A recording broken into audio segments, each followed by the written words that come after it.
Hello, welcome back. We're working on the newer Smith & Wesson Bodyguard 2.0 380. I just installed these new XS sights, front and rear.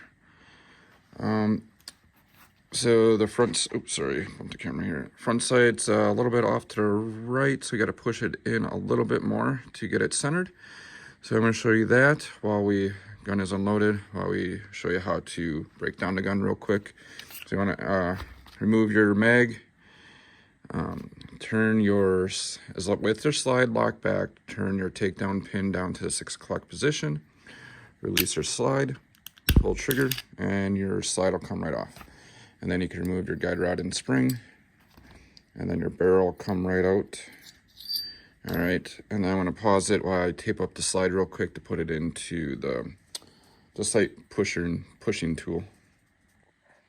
All right, there, we got it quickly taped up. I'm just reuse some electrical tape just so I don't mar it, because I was gonna, so this is the Wheeler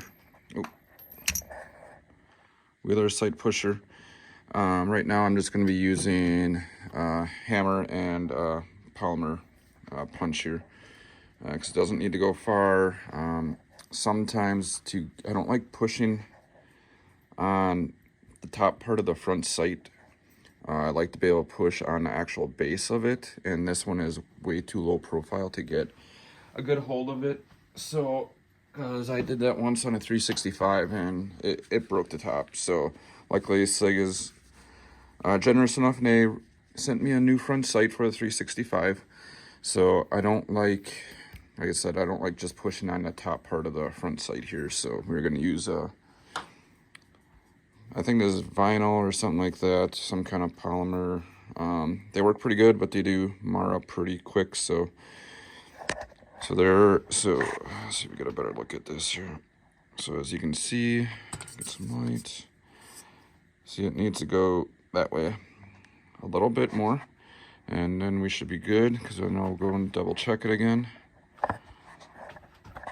Let's see if I can get this on camera for you as well. But it might be a little tough, so like I said, there ain't much of a lip on there, so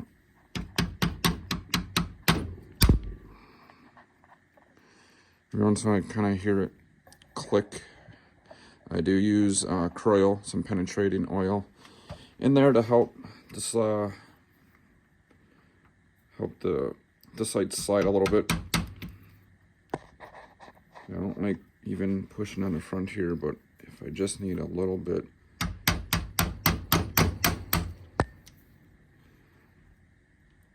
might need to use a brass. So I'm gonna pause it so you're not watching just my hands here. All right, so I'm gonna actually try and use the sight pusher.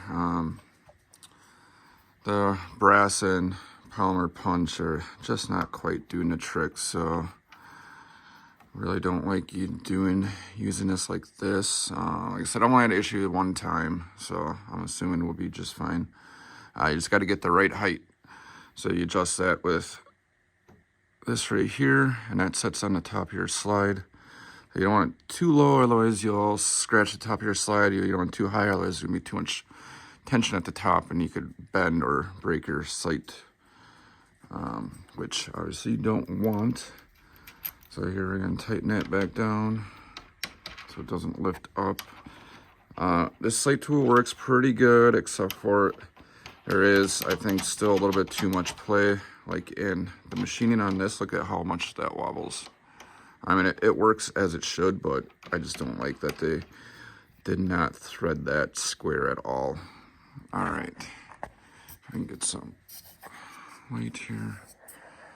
All right, and get this back in there. I get that down square.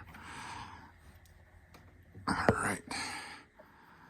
So what I do now, push it until it's pretty snug. And then I use the poly hammer and give it just a little tap. You can kind of hear the difference when there's movement happening. It has more of a click, and you know that it's jumping a hair. So a little bit more, and then we check it. and see if it moved as much as we needed it to.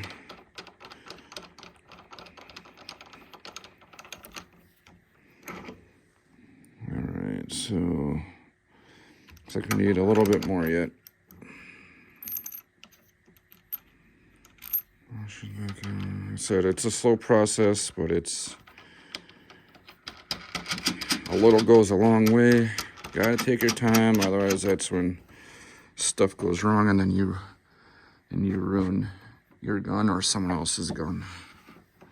And I'm not about to do that, so raise this up yet. There you go. Alright. Back and get that over. There you go. Alright. Okay, build up some tension.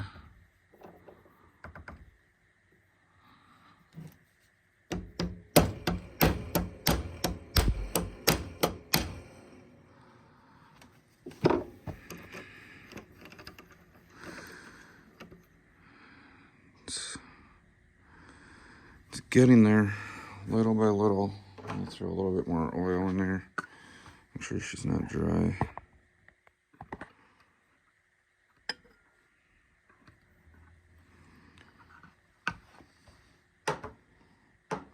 All right. Let's try it once more. Let's get this all reset again.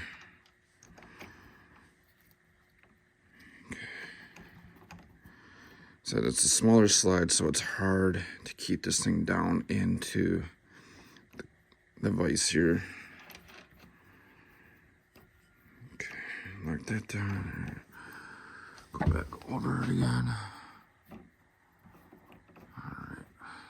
So build up just a little bit of tension. And then give it a tap. Oh, that was my light here.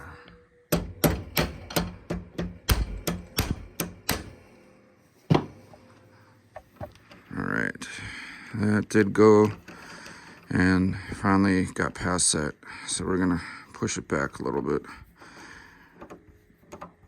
and see if now we can go the other way, because that was a little too much. There we go. I can see now that it's square. See if I can zoom in.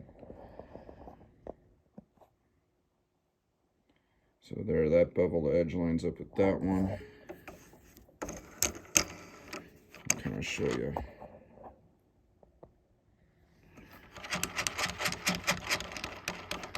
So if you can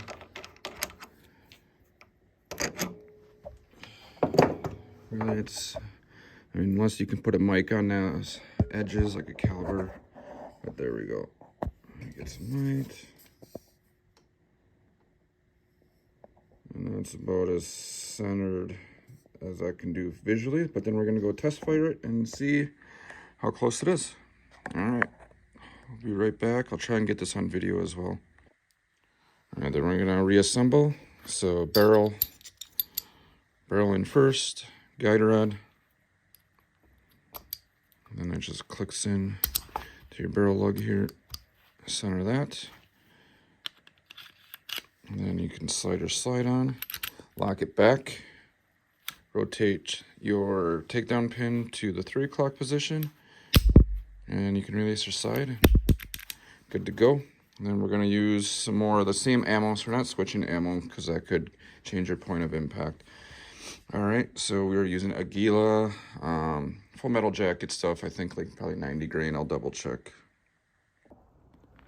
All right, so here we're back. We're gonna be shooting this target. I'm gonna get close up. I'm gonna shoot at that bigger target here. We are using 95 grain Aguila full metal jacket stuff. Be 5 rounds at about 6 paces, 18 feet.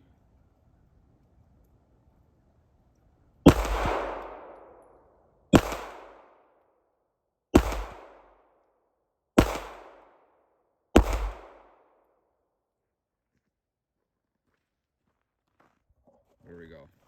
I mean, that's pretty damn close to center. If I try to adjust it anymore, I'm gonna probably overshoot and push it way over to the other side. So I call that good. 18 feet, 5 shot group. Thanks for watching. Smith & Wesson Bodyguard 2.0 with excess sights reinstalled. Let's see if I get that in focus here for you. Nope, it ain't gonna focus, huh? Let's see if I can get a better background. There we go. Trinium green. Yeah, like a fluorescent green color on the front. All right, thanks for watching. See you in the next video.